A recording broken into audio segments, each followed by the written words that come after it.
This video is about how I have been stuck for most of my life, and now I am finally getting unstuck, and it's about my, what you might call a midlife crisis, where all of a sudden I wanted to sell my house and go off in a camper van with me and my dog.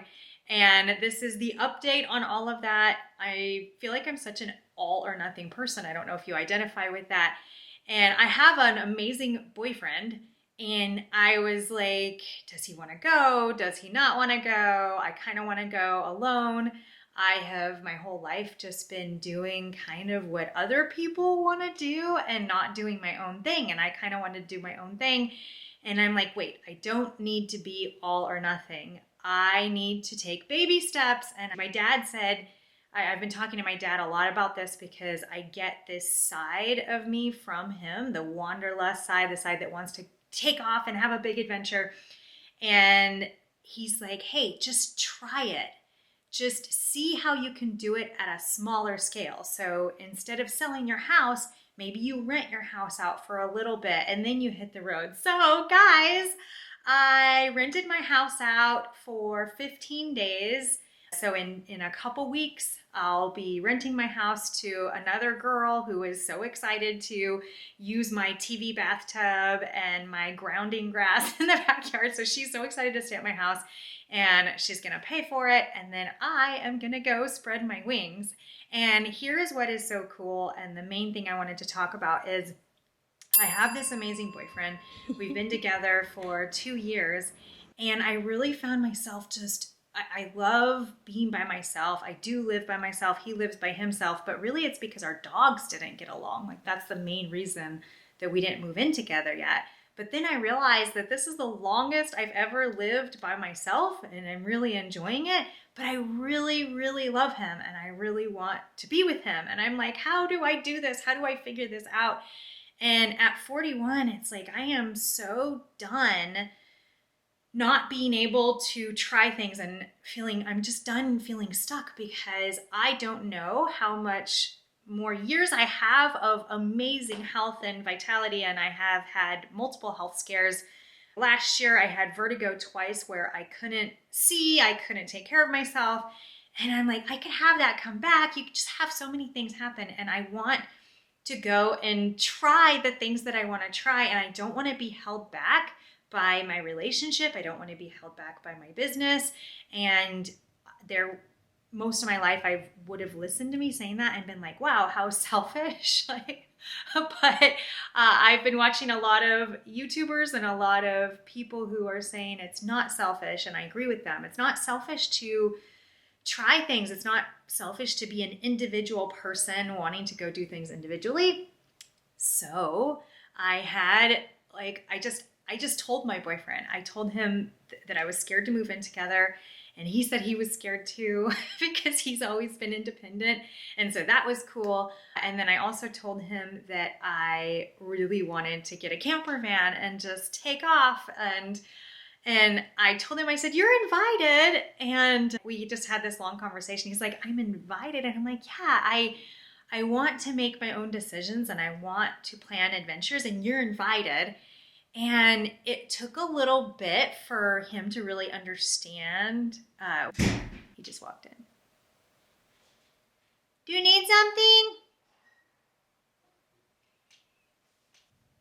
He had his headphones in, so he wasn't listening. So in this relationship, I have been completely open with everything, just how I'm feeling at this stage of my life, the things that I wish for, the things I'm hoping for. To give you an example, when I first started dating him, when I found him, I worked so hard to find him. And that's another story for another day. And when I found him, all of a sudden I realized, like, I don't know if I want to just give up everything for a relationship. And that's how it feels a lot of times when you get into a relationship, because all of a sudden you're splitting holidays between families, you're like, I don't know, I don't want to have kids, which is another topic for another video as well.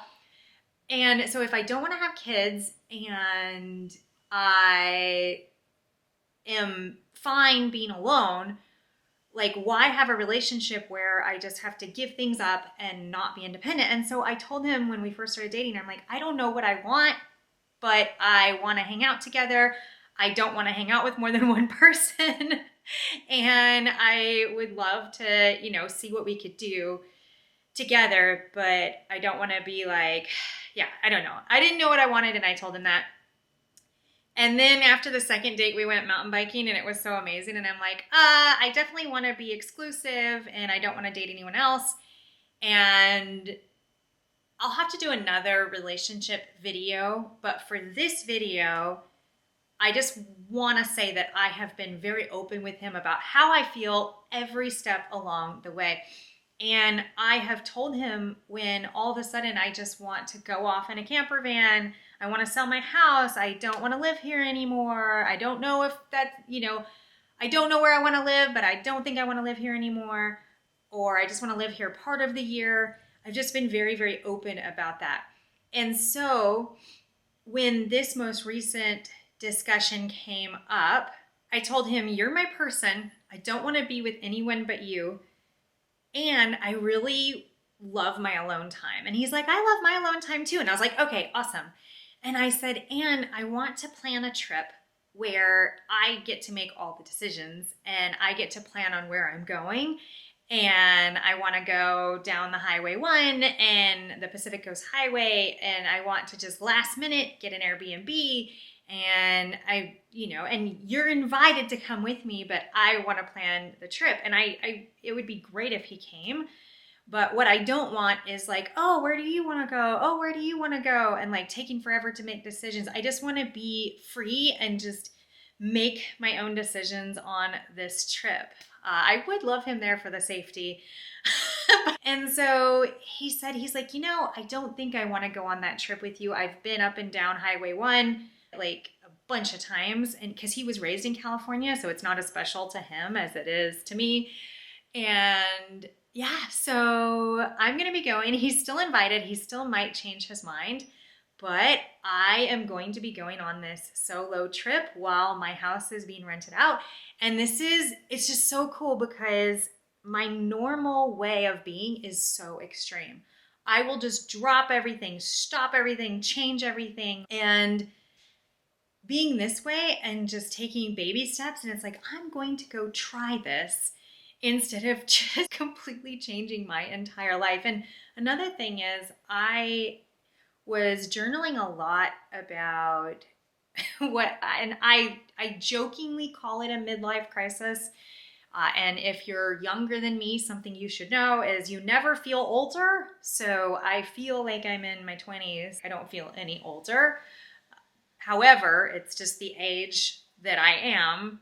Wanting to sell everything and become a digital nomad could be called a midlife crisis. And the reason I want to do it is because I don't feel like I have a lot of decades left in my prime peak physical condition, right, to go and have these adventures. But I'm really, really proud of myself that I'm taking baby steps and I'm going to try this instead of just going full in. And I'm also really proud of myself that instead of not talking to my boyfriend about it, I just told him the real way that I was feeling, that I really want this, that I want to make the decisions. I don't want to make joint decisions for this trip. We can have other trips where we make joint decisions. Him and I are the complete opposite. I fly more by the seat of my pants, and he will research something forever and sometimes not do it because he's just researching forever. And so the idea of taking a trip without having plans and just seeing what happens and figuring out where we want to go on the fly is not fun to him. He also doesn't like road trips. I love road trips. I love looking at things out the window, especially when they're new. And I love hiking and walking, and he's more of an extreme sports guy. Although I've done extreme sports in the past, but for this, I'm just excited to see new places and have a view and walk places. So I am preparing my house for my first renter. I looked at my bathtub and I was like, man, there are some stains that just were so hard to get out and they just stay in there. And so I had my bathtub and showers all re-epoxied, and I'm going to be really cleaning out a lot of my space in my closets and in my bathroom and really making space for her to come in. I'm going to get my yard done. And just doing baby steps. I kind of thought I had to be this minimalist and like get rid of everything and then and then either get a camper van or I don't know. I was thinking just in extremes instead of just thinking, okay, what's the minimum amount that would be required to get what I want? And what I want is just to have some freedom and fun and go on a road trip. That's what I want. And the reason I'm doing it this way is financially, I'm really saving up for retirement. I'm living below my means. I can afford to go and just pay for Airbnbs, but it feels so great that I'm getting money in from my house and then I'm going to take that money and use it to fund my trip. That feels so good and like so responsible. And I made another video about how when we keep our stress down, then we're able to have clarity and we're able to make better decisions. And so that's what I'm doing, just keeping that financial stress down. So the main point I wanted to get across about my boyfriend and I's relationship is that I was starting to feel stuck. I was feeling like I couldn't have a vacation alone. Like I had to, and he didn't make me feel that way, but that's what was in my head, that everything I did had to be planned with him from here unto eternity. And that was not feeling good at all. And I just encourage you that if you're in a relationship or if you have someone in your life and you feel like because of that person, you can't do X, Y, or Z, I just encourage you to have that honest conversation with them and just broach the subject. And I'm also like, okay, if my boyfriend didn't want to be with me exactly how I am, I'm okay with being alone. And right before I found him, I had decided that I was going to be okay being alone. I tried really hard to find him, but I decided right before I found him, I'm okay being alone with my dog. Like I'm okay with that. I love being with myself. And if I can't be myself with him, then we're just going to end up breaking up because I lived most of my life not being myself and I just cannot do that anymore. And the myself that I am loves being alone and loves planning things by myself and loves not asking anyone else what are we going to have for dinner and what, TV show are we going to watch or whatever. I like to be by myself and I also love being with him. And we have a lot of things that we do together. He quit his job and is working in my business with me and he's now the COO and he is just a major, major part of it and he does amazing there. And then we also love mountain biking together and he does love adventuring, but it's more like the extreme sports side of it and like skiing. And I have taken up skiing and I'm new at it and I do enjoy it. And we love working out together. So there's a lot of things that we have in common and it's like we do those things, but I'm not going to make him do things that he doesn't enjoy and he's not going to make me do things that I don't enjoy. So we're going to still kind of live our individual lives, which is exciting to me. And another example of the things that he is like, so he loves like organization and he loves technology. I love technology too. And I especially love it when he figures it out, does all the deep research. So he's like a deep researcher. And then I'm a quick action taker, starter person. So he does the deep research and then I get to just enjoy using the technology. There's just a ton of things that I love about him. And I wanted to make sure in this video that I included those things instead of just saying, oh, I want to be by myself a lot. So growing up, most of us women were never taught to say no, and we were taught to make other people happy and comfortable instead of ourselves. And a lot of us were raised this way. Put everyone else first and yourself last. And so because of that, when we get into relationships, so many of my relationships, I just served that person. And in the beginning, when everything's new and exciting, it's fun to serve them and like cook for them and take care of them. And then after a while, when you start noticing all of the bad things about them and it starts really not feeling good, I don't know. I just would, I would break. off the relationship. And so with this relationship, when I started it, I decided that I was not going to fall into that old role of like service. And so with this relationship from day one, I have been really, really honest. He also doesn't like me cooking for him, which is great because I feel like I would have fallen into that because I do like cooking for people.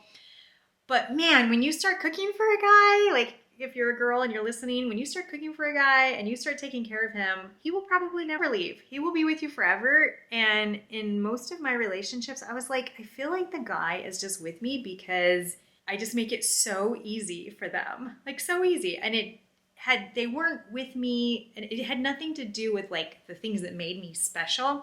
And some of the things that I think make me special is, I don't know, I go for things, I try things, I've started my own businesses, I've always supported myself, I've always been independent, I've always not been afraid to I've been afraid, but I've gone for things anyways. And I think those are the things that make me special, and also me gracefully leaving the community that I was in, getting out of my own programming. Those are the things I think that make me special. And these guys were just with me because I made life so freaking comfortable for them. And so this boyfriend that I've had for 2 years, hopefully my forever boyfriend, he is with me because he genuinely loves those things about me, because those are the only things he's seen. I haven't served him. I have cooked for him here and there, but he's not with me because of what he can get from me and how comfortable I make it for him. He's with me because life is more exciting together and the future is way more exciting together. I like to think I rescued him from corporate and introduced him to entrepreneurship, which is definitely crazy and hard and tough, but he has freedom now, unlike before. Uncertainty, there's a lot of uncertainty, but he has freedom. I just wanted to share about the dynamics of our relationship and how I've been in the past, just in case that helps a girl who's feeling like maybe she lost herself in a relationship, or maybe she's never known who she was because she's always been in relationships, or maybe a girl who wants out of a relationship because she hasn't been herself or been able to be herself. And I think a lot of the relationships I've had, it's not fair that I wasn't myself. It wasn't fair to them because they fell in love with someone who didn't know who they were. And I would just serve and serve and serve. And they fell in love with the person who was becoming exactly who they wanted me to be. And that is definitely not fair to them. And then once I couldn't be that person anymore because it wasn't me. And when I was in it, I didn't realize that's what I was doing. I just thought I was doing what a woman was supposed to do, which is serve and love and take care of the people around them. And then there would come a day where I couldn't take it anymore, and I would realize the unevenness of the relationship, which is not their fault because I just enabled them to expect that behavior from me. Totally not their fault. And then I would just have to leave. I would just have to break it off. And so in this relationship, even though it's so hard, like, for some reason, it feels easier to leave than it does to have those honest conversations. But I want to keep this relationship. I adore him. He's unlike anybody I've ever met. I feel like I've been waiting my whole life for him. And so I don't like how that sounds. I've been waiting my whole life for him. That's another problem. And that's another video for another day. All of the Disney movies and everything, as if we need a relationship to complete us. So we will leave that also for another video one day. But what I'm trying to say is that I'm willing to do the hard work of having the conversations instead of just me leaving so I can do whatever I want. And the conversations weren't even hard because he's amazing. The first one that we had a few months ago was hard because he knows me as someone who, whenever I get something in my head, I just go do it. And so he was worried because we're business partners that I was just going to drop everything and just go and do this thing. And I'm like, oh no, I'm committed. I committed to my last business for 20 years. I'm very committed in business. You don't have to worry about that. And I'm committed to us. So once we kept having the conversations, it got better and better and better. But also, when I first broached the conversation with him, I'm pretty sure I didn't do it in that great of a way. I'm pretty sure I just told him what I wanted. And he was like, where do I fit in this? And then I literally told him, I'm like, every time I dream you crush my dreams, because it was true. Because I would tell him I wanted to go off in a camper van, and he would tell me all the reasons that was a dumb idea. And I would tell him I wanted to sell my house, and he would tell me why that's a dumb idea, which it probably is, but whatever. And I finally told him, I'm like, every time I talk about my dreams, you just crush them. And then that crushed him. And he's like, I don't want to crush your dreams. And it was this big, real, awful conversation, but I think it needed to be had. And then fast forward to today, I've gotten better at knowing when to share my dreams with him and knowing how to say, hey, we can have our dreams together, and then my individual dreams, they can be just these short things, and we'll see where it goes. So either I've gotten better, or he's gotten better, or we've both gotten better, but the conversations have gotten much, much better. So I just wanted to be open with you that in the beginning, these conversations were really, really hard, and it kind of felt almost like breakup zone, because he's like, I don't want to crush your dreams, but he's like a realist. He was an accountant. I am an entrepreneur. When we met, I've never had a job. I started my first business at 17, and he has always been like, like he's just very structured. So anyways, I wanted to share this with you. Like I said, in case you have these big dreams and you feel like you're in a relationship that's keeping you from them, I wanted to share how we've gotten through it. If you have any questions, let me know. That was a little bit rambly. I can make something a little more concise too, a little more specific, but it's just a really exciting day because I get to keep my beautiful, amazing relationship. And also I'm going to get my dream of being a female solo digital nomad. And I might not even like it. I'm okay with that. I'm okay with not liking it. I'm okay with just getting on the highway 1 and being incredibly lonely and freaking out and going back home. I'm okay with that. We're going to see together what happens on this trip, because I don't know what's going to happen, and I'm okay with that. I don't have any expectations. I just have a strong desire, and I'm going to follow the strong desire while staying safe, and then we'll see what happens, and I will share it with you guys. Okay, bye.